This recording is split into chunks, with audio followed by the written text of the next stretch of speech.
I'm Jeff Altman, the Big Game Hunter. I coach people and organizations to play big, and I'm the head coach for JobSearchCoachingHQ.com and NoBSCoachingAdvice.com. Now, I'm not sure that these are specifically career mistakes. I think they could go into a business category as well. So I'm going to try and cover both, and I'm going to start off with the big one. You've made a mistake. You're going to make more mistakes. The real question is how you respond to the mistake. Do you beat yourself up? Do you punish yourself? Do you spend hours and days and weeks fixating on the mistake, or do you try to learn your lessons and move on?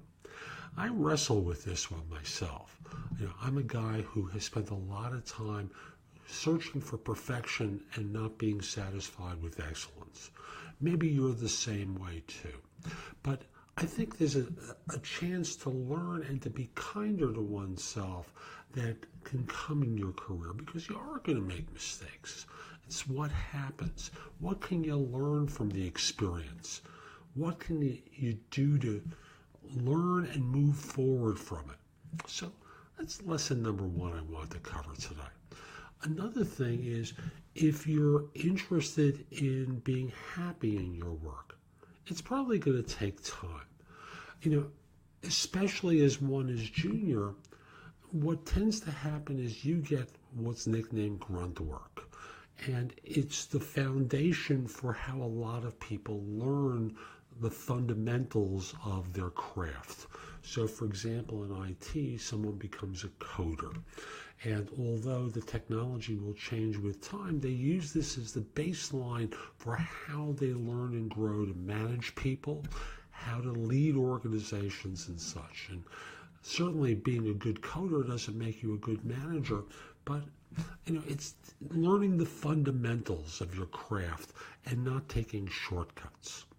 That's the important thing. What are the fundamentals? Do you ask for help and advice? I'm not talking about from your manager, but from other people that's going to help guide you as things progress. Another thing is really about being patient with yourself. It takes time to be successful. Like I said, I've said this before, the secret to success without hard work is still a secret.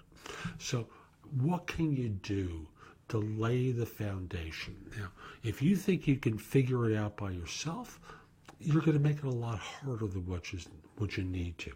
Always be networking and always be asking other people for advice. Save the information, collate it. Start creating spreadsheets or data categories that kind of fit with one another so you can learn what's being told to you constantly and see whether it meets with your experience. Adapt and change. And the last thing I'm going to talk with you about is so many people separate their work from their personal life.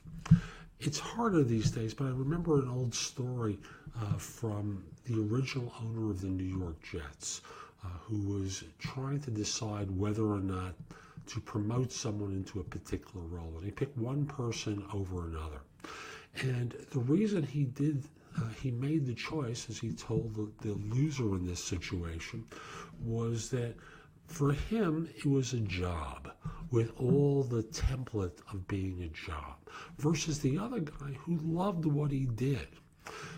Your goal is to find work that you love. I don't presume to know what it is, and there are a million ways to find it. But think in terms of your career as being a longer race than just today, even if you're in your 60s, and start laying the foundation, working at it, and finding work that you really love. So I hope you find that helpful.